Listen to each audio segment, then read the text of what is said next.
A teď vcházíme do první čekací místnosti. Tak tady jsem včera teprve udělala tenhle nápis. Tak to máme gauč, kytko. Jsem dělám nový paravan ještě, ale ten musí chvilku počkat, no to nemám čas momentálně. Tady se nám lidi zapíšou, vemou si brožurku, sednou si, počkají. Tady budeme časem vystavovat produkty, které budeme prodávat.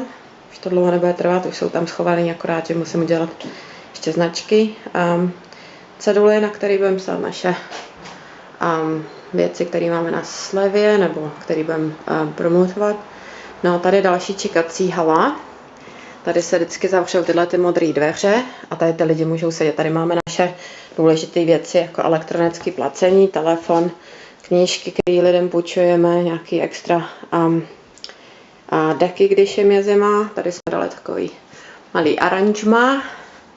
No, tady jsou brožury s věcma, naše kartotéka, která musí být zamčená, pochopitelně. Krásné zrcadlo, tady jsem já.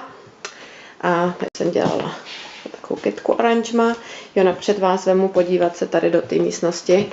To je naše terapeutická místnost. Je to tady hrozně příjemný. Tady dělám tu lymfatickou drenáž, pak se tady dělá holistic pulsing. No a tak tady si ty lidi odpočívají.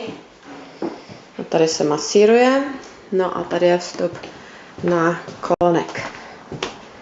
No a tohle je naše kolonek místnost. Tady máme certifikáty, hodiny, stůl, skříň s věcma, které jsou důležitý. No a tady je naše slavná důležitá mašina, Rolls Royce v koloniku. No tady ty lidi sedí, tady je napouštíme, vypouštíme, ale máme různé věci, které potřebujeme k tomu. No a tady potom odběhnou veselé na záchod. Tyhle ty dveře se pochopitelně zavřou. Tak a tady takhle je koupelna. Takhle. Zatím je to tady ještě takový nedodělan, tohle třeba chceme jeden dát pryč, ale zatím tady není jiná možnost, takže se snažíme všechno udělat zatím v rámci možností a udělat to tak, aby jsme na to měli peníze.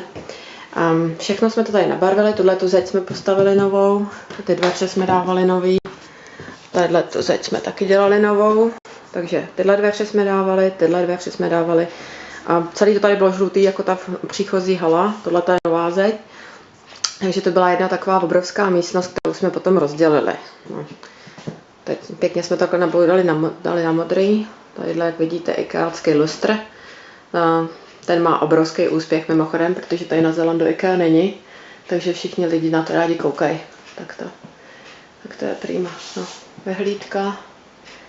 No, tak to je naše jakoby office. Jo? Tak, ještě to vemu takhle jednou tady odsad. No, je to tady hrozně příjemný, strašně rádi se sem ty lidi vrací, což máme velkou radost, pochopitelně. No tak.